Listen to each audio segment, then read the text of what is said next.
Hello and welcome to another video. We're taking a look at one of the old decks. It's actually one of my most popular videos. This is my old Stella deck. This thing was super popular back then, as Stella was a brand new card and was quite a popular one at that. Even though it wasn't super strong or used in a lot of decks, it did have a lot of quirky fun, so I thought why not retry and build it, give it some new life and get into it with something a little fresher. Of course, I tried my best to bring in some of the new cards while still trying to keep the core of the deck the same. So we put in the Vesper, which I thought was going to be pretty key. We've thrown in a Grand Summoning for some extra kicks, and really overall just kind of filled that out with those and making sure that we kept most of the same engine. So we're going to get right into it and check this deck out. So first up, we are against Forest. One of the easier matchups I had with this deck. It's very suboptimal in the meta. While the deck does what it's meant to do, it just gets crushed by a lot of big kind of pushes from both Storm Followers and from damage bursts. So it means it's weak against a lot of the top decks. Darkfeast, Bat, D-Shift, Roaches, lots of things like that can be quite weak against. Of course, Forest is a little bit easier because the Roach plays are a little slower than some of the other decks really and require you to actually push through a little harder. The other ones are a lot more burn based or can really just destroy boards instantly. But we started off reasonably solid with a nice 1-2 punch sort of play, going for the Iron into the Telescope into the next play, which isn't bad there at all. And we can pretty much curve out at the moment, which is exactly what you want with a deck like this. You want to be able to curve while getting damage in.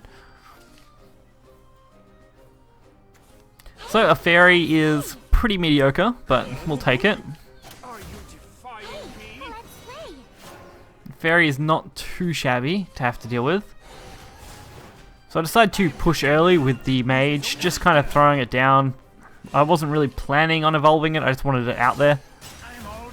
Considering the matchup, I don't think using the Mage Evo was going to be the best play anyway. So the Fairy is getting its Evo off.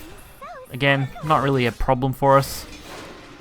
We need a decent turn 5 though, and that's really not a good turn 5, so we're going to try and favour a draw here. Luckily, Cagliostro is actually perfect for this turn. I was a little worried, but that lined up really nicely for our turn. Turn 6 will be much better, as that's kind of where most of the core cards for this deck come in handy. I probably should have considered running Rats. I think that would have been a little better than the Banishment card that I'm running, but that's an improvement I would probably make in the future. So there's Arya guiding Fairy. Not really a problem now. I won't let you get away. And our Cagliostro is probably going to die. I mean, that's like the most obvious thing ever. But we basically have a free turn now. So Professor of Taboos it is. I could have went with the Grand Summoning, but did end up deciding against it. I probably should have went with it honestly, but I like getting Taboo down where I can. He is quite a nice card and will draw some fire from this Fina. Which isn't a huge surprise, as you can't really afford to leave Professor up. He is just a lot of value in a single card. It's a pity that these sort of cards aren't played anymore, as a lot of these older cards are a lot of fun. It's just a pity most of them are outclassed. So we do have our Ars Manga, which I did go for, plus the Crimson Sorcery for the extra 3, and we get them down to 4. Very close to being game over. Then they play the Crystula Aaron, and I cry because I can't beat around that right now. So Grand Summoning it is, mainly because I just wanted to fill the board with some wards. I mean, it gave us some decent protection here, which is exactly what I wanted from it. Unfortunately, they go for the Nature's Guidance straight back into the Crystula, which means they are getting even more health, making it even harder for us to come back off this. So we do go for the Starseer Stella. I mean, I didn't really have a choice. I need to get rid of this now, and I need to play something. So another Grand Summoning really is just going to protect our board as best we can. And since we got Pollux, which is actually a pretty decent draw there, the two cards you really want are Star Phoenix or Pollux. They're probably the best two cards to pull off this, as they really help your strategy of just trying to clear things and go face as much as possible. So a nice little caster. Go down, kill it, and go face for another 4 damage. I did attack with the 0 drops for a little bit of fun. Sometimes that's an alright thing to do. And we get Star Phoenix, so we actually got our 2 best cards. They're exactly what you want from Stella and always the way to go with it. Luckily for me, we've actually got a few good cards on board. Our opponent isn't really playing much, and we're looking at a very, very solid next turn. And even better, we drew Master Mage Levi. We can attack with one of the 0-2s, throw Master Mage, hit him in the face for lethal, and claim our game right there. Next up, we are going up against Dragon. This was quite a long and drawn out game, as I had to pretty much secure as much as I could every single turn. It was definitely a rough one, but it was definitely interesting. It showed that this deck does have some longevity to it and can survive quite big followers constantly, so definitely I thought it was worthwhile checking this one out. It'll also fill out this video quite nicely, as I mean the last video was quite short and we've been having a few short ones in between some longer ones, so why not throw out a quite long one here. So our Scrap Iron Smelter is always an optimal first play. I think it's probably one of the best plays you can do turn 1 with this, outside of just playing Witch's Cauldron into Starseers anyway, but I mean it works out for us. Double Starseer, couple of draws, nice setup into the Star Reader Stella for even more cards. I mean, she basically can give you infinite value, as getting Star Phoenix is pretty much infinite in this deck. As long as you have spells to play, that thing's coming back, so definitely a good option. Turn 3, of course, they leave up my Stella, which is great. I get a chance to play the Star Phoenix, only to get another one, so we're actually up 2 Star Phoenix now. Outside of being banished, Star Phoenix is pretty much perfect, especially in the Dragon matchup, where little pings like this can really help out. Throwing the Evo on the Scrap Golem, so it has some use and isn't just sitting there dead. And a nice Carl, just because Carl is going to give me an Earth Sigil and he's got a body, so why not? There's Sybil, a little bit of a nightmare, especially considering how fast our opponent's been ramping. They're going to get some really good value out of this card, especially since I have to deal with it. It is looking to be a Dance of Death turn. 2 damage to the face, plus the Evo on the Star Phoenix, getting us another 6 damage. The start of this game was going really smoothly. It's right around now that things really heat up and become a lot more difficult. So True Dragon was the problem. It's got a nice body and can protect quite well. It means that I have a lot of trouble dealing with it. If I made the right decision to start with though, I probably would have been okay. I should have went for the Master Mage Levi here. Unfortunately, I did decide to go for the Star Phoenix play instead. Kind of rounded out that way. It didn't really work out at all, so that was a little disappointing. But I held on to the Master Mage, and that's not the worst possible outcome. So another True Dragon. Again, not really a big problem, just a little annoying. Gladimus Curse, it does clear both of those out anyway, and we can just deal 2 damage to the face while getting our Star Phoenixes back for more use. You see, those are pretty key cards, those Star Phoenixes, really helping out Rune when it comes to getting some rush followers out to really deal with threats. So Grand Summoning plus an Evo point is going to get rid of the first 5/5 out of this canyon. Having to deal with a 5/5 every single turn isn't something that's fun to do, but I mean, at least we have the cards to do it. And the Dragon Oracle into a Suckquill, which unfortunately leads to Lucifer. So more heals for our opponent, less heals for me. Great.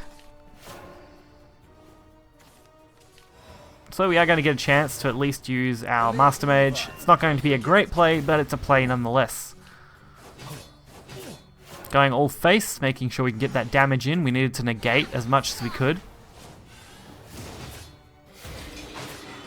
And this is not great. Definitely not bad, but it's definitely not great. We're in a tough spot. I mean, they've got quite a few bodies now that we have to deal with. Luckily, this Cauldron gives us at least some more draw power to go with our little Levi. And we are going to be able to wipe out a couple things thanks to Star Phoenix.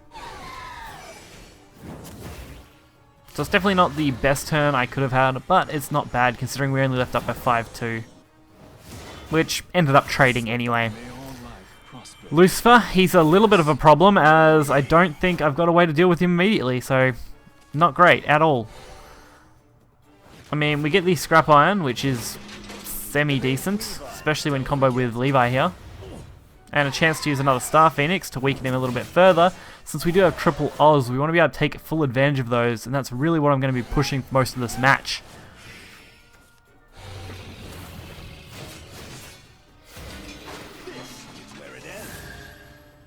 Elder Tortoise does clear the Master Mage. So we need to wipe this out now. It's basically our only chance. Cagliostro is going to do the job alright. We are going to leave up the Tortoise, but I'm willing to accept that if it means we get to clear the Lucifer and the 4-5. Pity we didn't have a 2-drop because Arsmonger is pretty much useless when we're at full health here. So it's just a 3 damage. So I could have got a little bit more advantage out of it. Getting the Star Phoenixes is nice, but I mean at this point we really need something more. Especially now Israfil has dropped, presenting us with even more of a problem.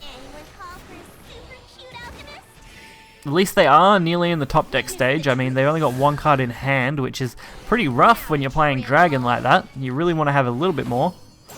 We are going to get the clear on this, and a little bit of healing this time, which means it wasn't a complete waste to use that as an enhance. And a second Canyon of Dragons, great. The only card I really did not want to see here. At least we do have Star Phoenix, which means we can kill that. We can play our Wizard, get our Dance of Death to 1, play that as well, and draw another Star Phoenix, or reanimate another Star Phoenix to our hand, however you want to look at it. It basically just gives you more. So it looks like our Wizardess is going to get to stay up, which is pretty great. You can't really go wrong with a Wizard that gets to sit up there. So I did make a small mistake here.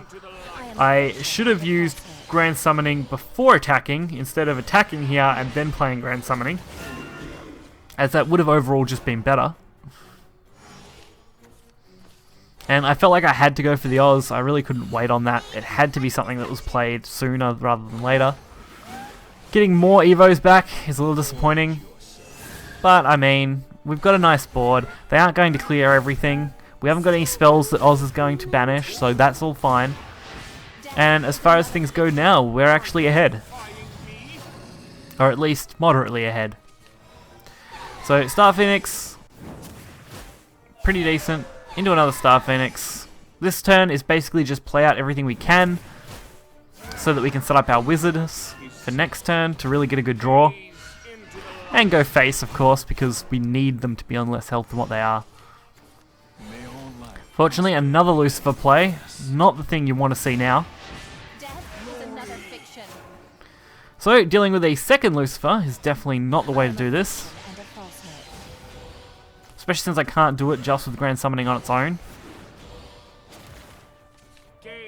Vesper Witch Hunter, though, makes up for it a little bit. We are going to be able to use her pretty effectively if we want to.